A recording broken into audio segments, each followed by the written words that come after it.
Welcome back friends, this is current affairs funda. दोस्तों, आज की इस वीडियो में हम बात करेंगे अलजेब्रा के वो क्वेश्चन जो आपके सीजीएल और सीपीओ एग्जाम्स में पूछे जा चुके हैं। साथ में कुछ ऐसे भी क्वेश्चंस होंगे जो सीएचएसएल में भी पूछे गए हैं।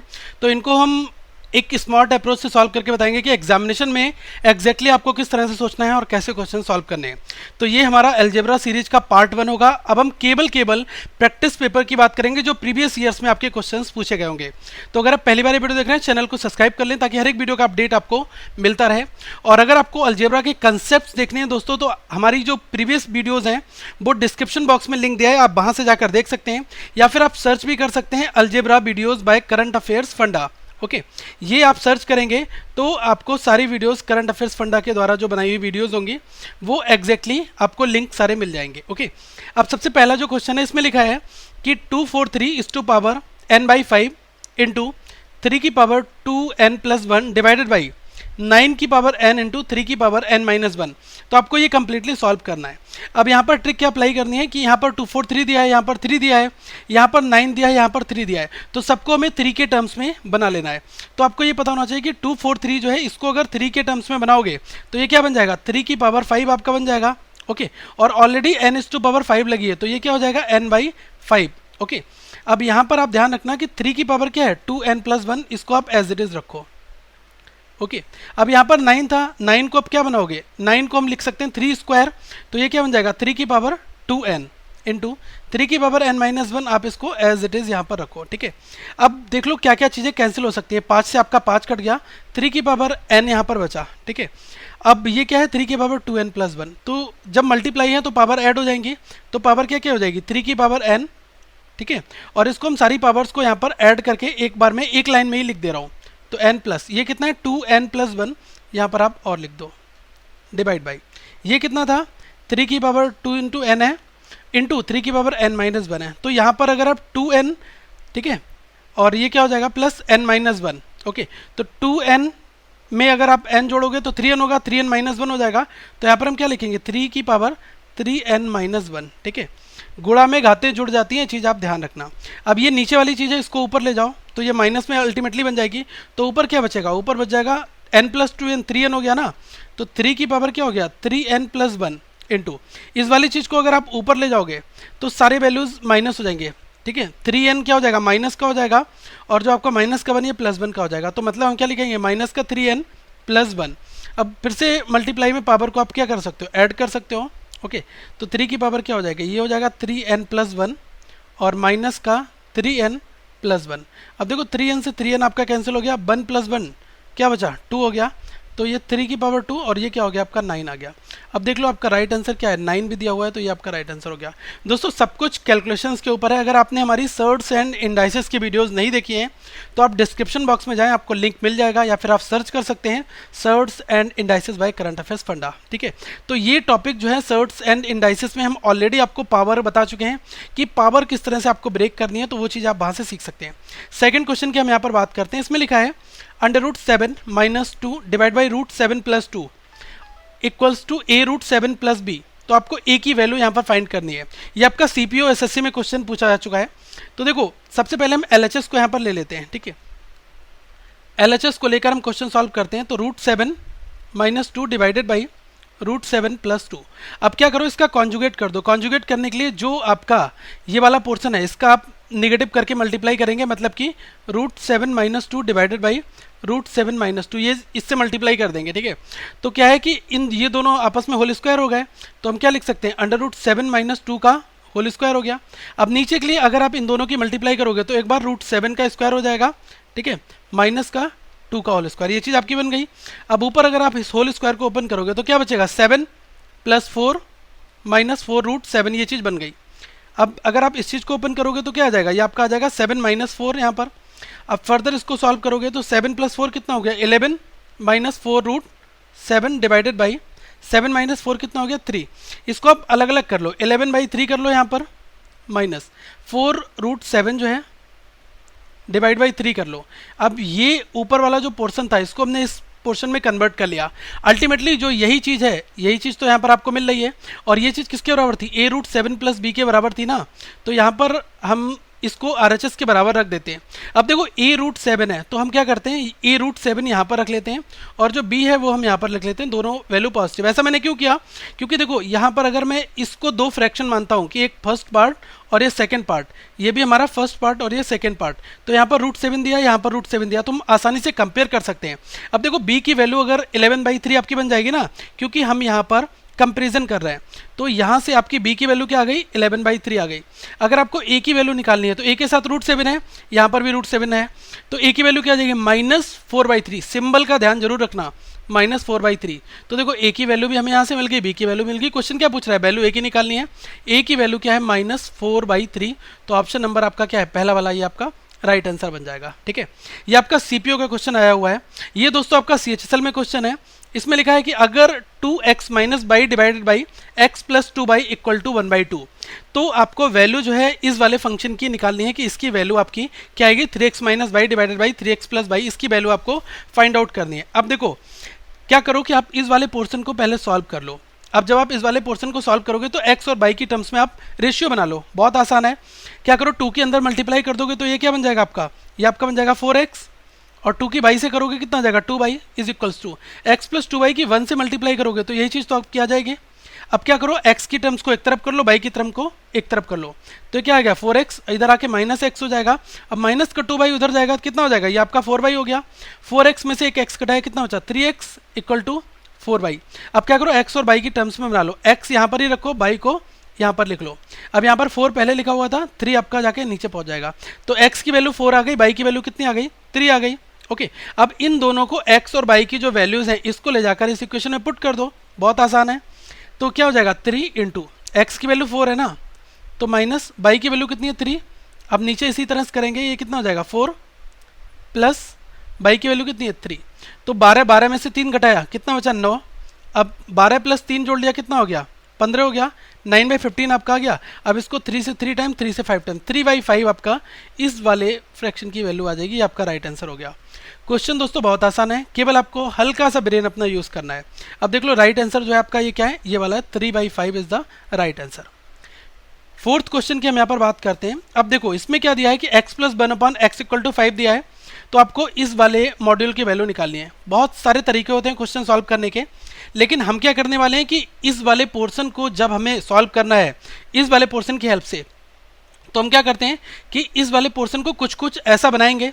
तो ये आपका लिखा है 2x / 3x² - 5x + 3। ओके, अब ध्यान रखो दोस्तों, इसको आप x से डिवाइड कर दो, इस वाले मॉड्यूल को पूरा आप x से डिवाइड कर दो। तो हम क्या लिखेंगे, 2x/x divided by 3x² divide by x। मैं सबको अलग लिख रहा हूँ।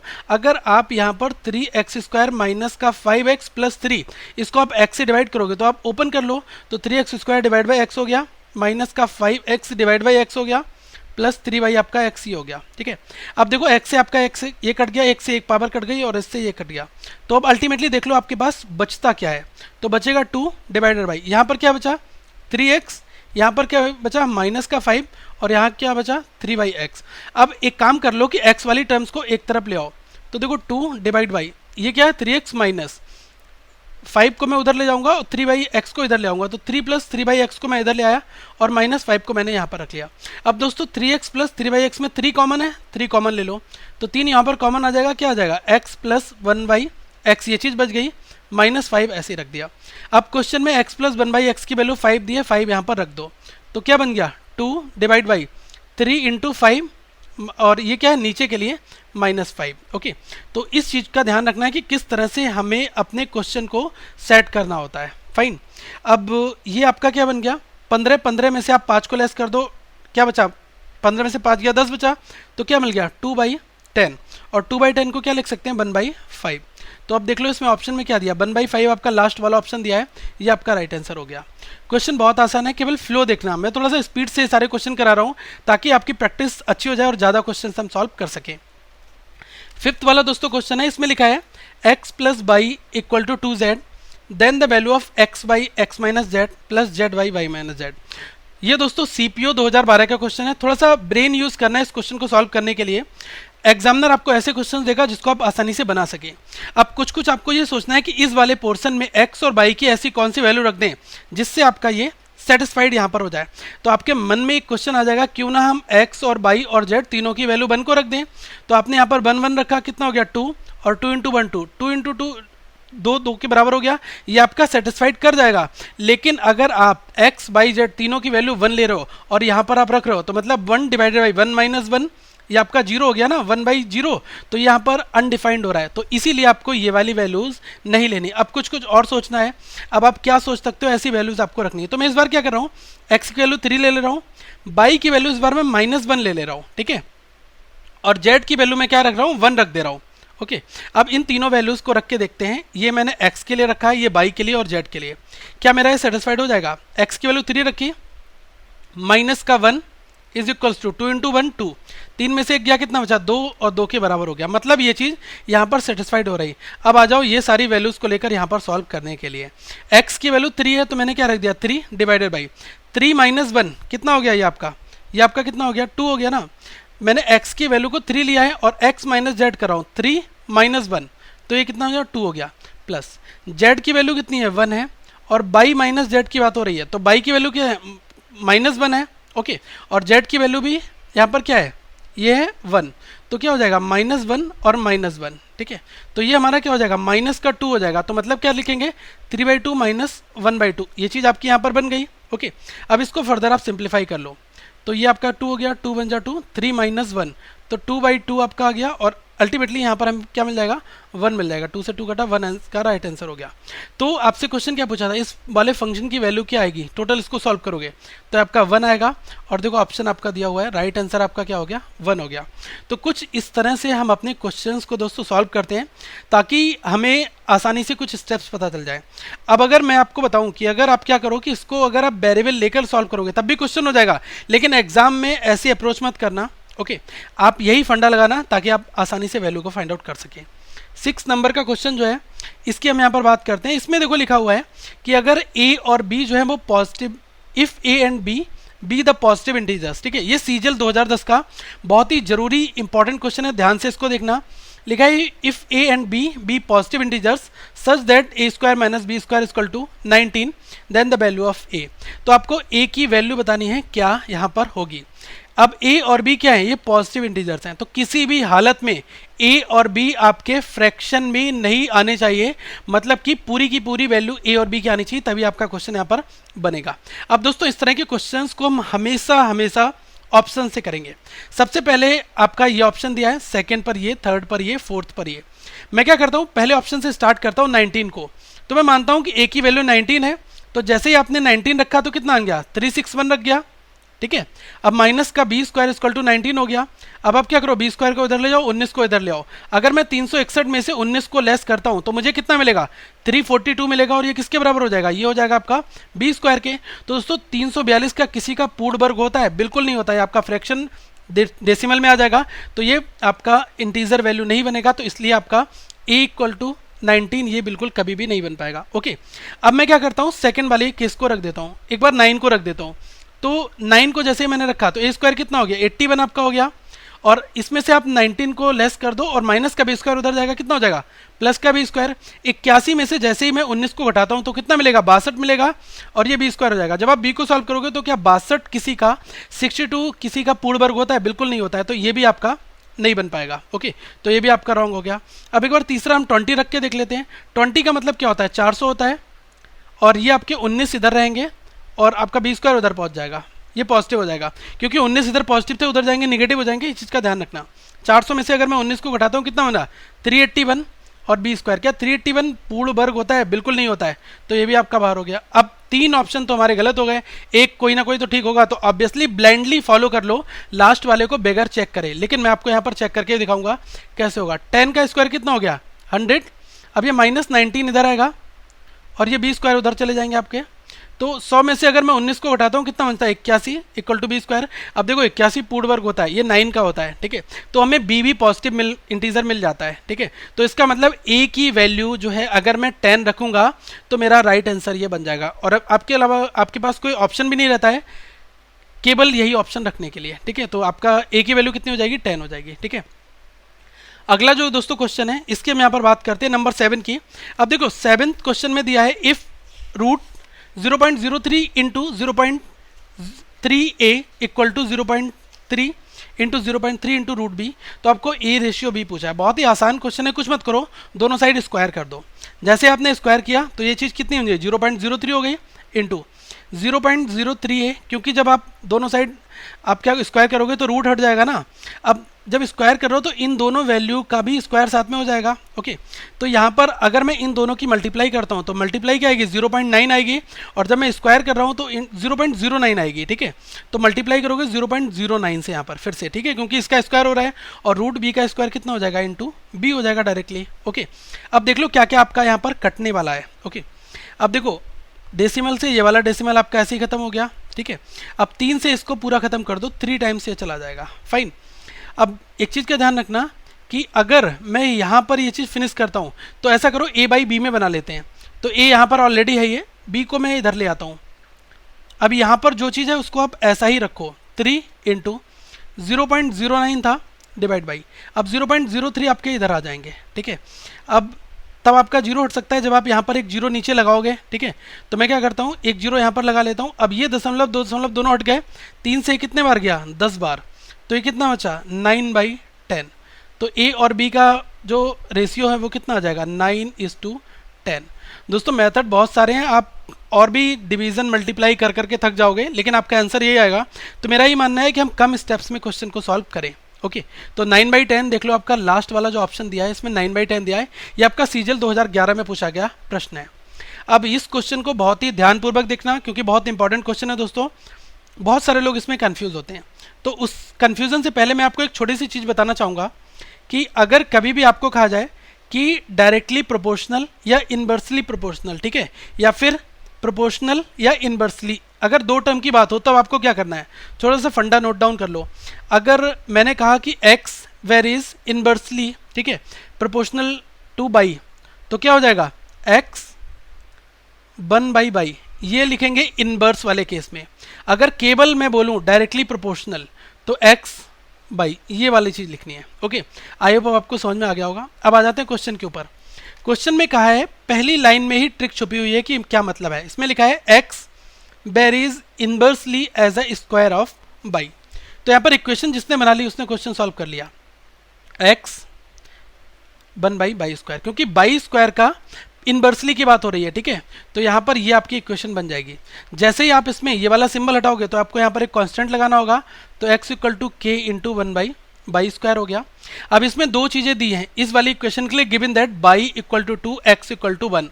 अब बाई 2 और x1 यहाँ पर दोनों वैल्यू रख दो, तो आपकी k की वैल्यू यहाँ पर निकल कर आ जाएगी। ठीक है, तो x की वैल्यू क्या है, 1 रख दो, k ऐसे ही रखो, बाई स्क्वायर तो 1/4 हो गया।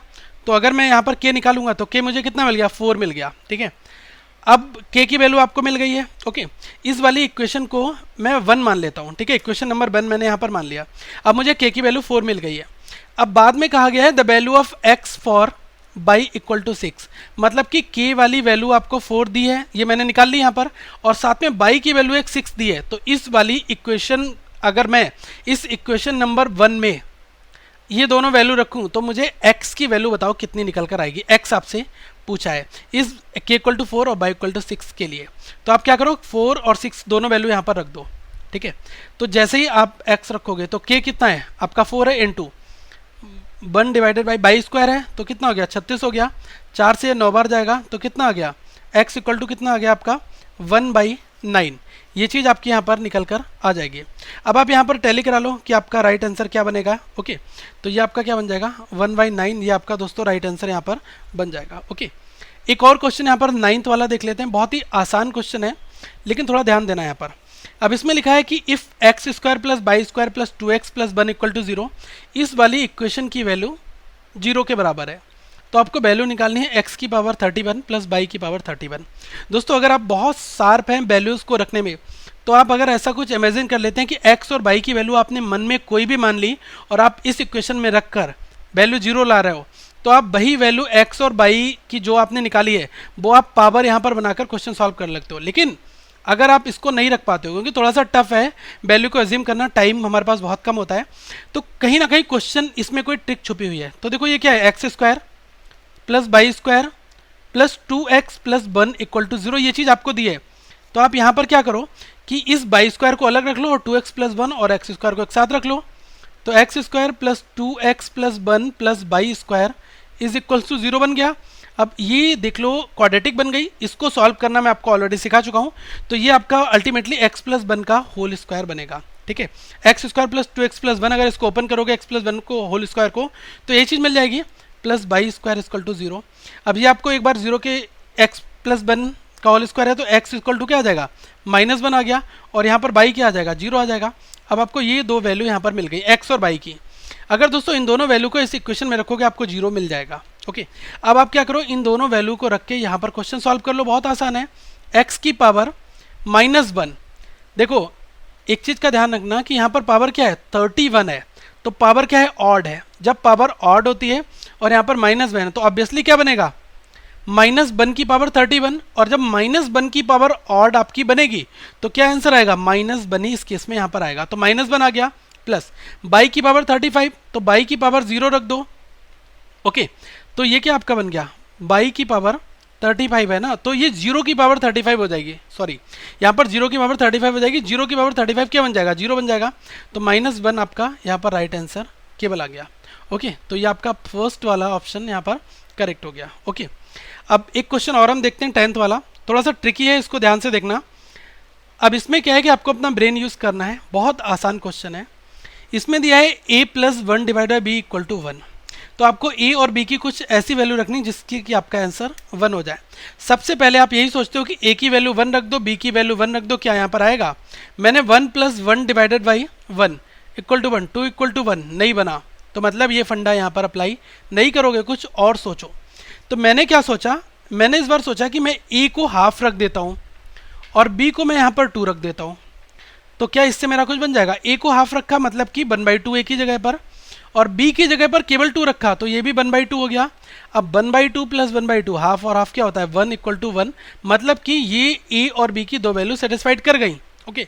अब क्या करो कि b प्लस 1/c, इस वाली इक्वेशन में b की वैल्यू तो आपको 2 ही रखनी है।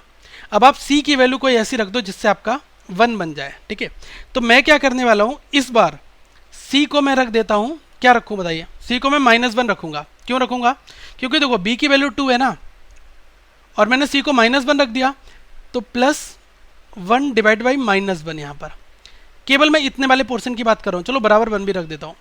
अब ये क्या हो गया 2, ये क्या हो गया -1 इक्वल टू 1, 2 में से 1 घटाया कितना बचा, 1 इक्वल टू 1, सेटिस्फाइड हो गया। इसका मतलब a, b और c, a को मैंने क्या रखा, हाफ रखा, b को क्या रखा, 2 रखा, c को क्या रखा, -1 रखा। ये दोनों इक्वेशन मेरी यहाँ पर सॉल्व हो गई अपने आप, केवल थोड़ा सा ब्रेन यूज़ करने से, ओके। अब ये c और a की बात यहाँ पर की जा रही है, तो आप क्या करो, उतनी वैल्यू लो जितनी जरूरत हो, c को और a को पिक कर लो। c की वैल्यू क्या है, -1 यहाँ पर रख दो, प्लस 1 बाई a, तो a की वैल्यू क्या है, हाफ है, तो 1 डिवाइडेड बाई 1/2 हो गया, 2 ऊपर चला जाएगा, तो -1 प्लस 2 हो गया। तो यहाँ पर 2 में से -1 घटाओगे कितना बचेगा, पॉजिटिव का 1 बचेगा। और ये आप देख लो ऑप्शन कौन सा दिया, ये वाला आपको दिया हुआ है, राइट आंसर दोस्तों आपका ये बन गया। जितने भी मैंने क्वेश्चन सॉल्व करे हैं, ये 10 क्वेश्चन अगर आप एग्जाम्स में दोस्तों बनाते हो तो आपको 10 मिनट से ज़्यादा नहीं लगने चाहिए।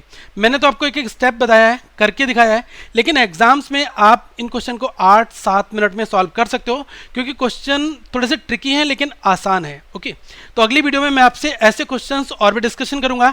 आप अपने डिजायर्ड टॉपिक बता दीजिए एसएससी सीजीएल सीपीओ के लिए कि वो कौन से टॉपिक हैं जिसमें आपको डिफिकल्टी होती है। अगर आप वो टॉपिक बताएंगे तो हम उनको पाइपलाइन में रखेंगे।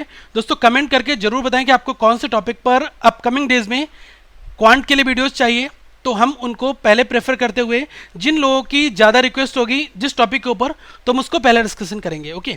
बाकी हमारी ज्योमेट्री की वीडियोज़ आप देख लें, और जो हमने अदर वीडियोज़ बनाई है अलजेब्रा की, ट्रिग्नोमेट्री की, ओके, तो आप उनको देख लें। क्वाड्रिलेटरल सारे हमने फिनिश किए हैं, आप उनको देख लें क्योंकि आपका कोई डाउट नहीं रह जाएगा। इवन सर्किल भी डिस्कस किया हुआ है दोस्तों। बाकी अब हम क्वेश्चंस बना रहे हैं और अपकमिंग डेज में बहुत सारे पेपर सॉल्व करके आपको दिखाएंगे, ओके। प्लेलिस्ट आपको यहाँ पर दी गई है, आप प्लेलिस्ट यहाँ से फॉलो कर सकते हैं। अगली वीडियो में मैं आपसे मिलूंगा, तब तक आप हमें ट्विटर और फेसबुक पर फॉलो करें। फेसबुक के ग्रुप को ज्वाइन कर लें, करंट अफेयर्स फंडा एकेडमी के नाम से जो ग्रुप है। वीडियो को दोस्तों लाइक करें, चैनल को सब्सक्राइब करें, शेयर करना ना भूलें। Thank you friends, have a good day.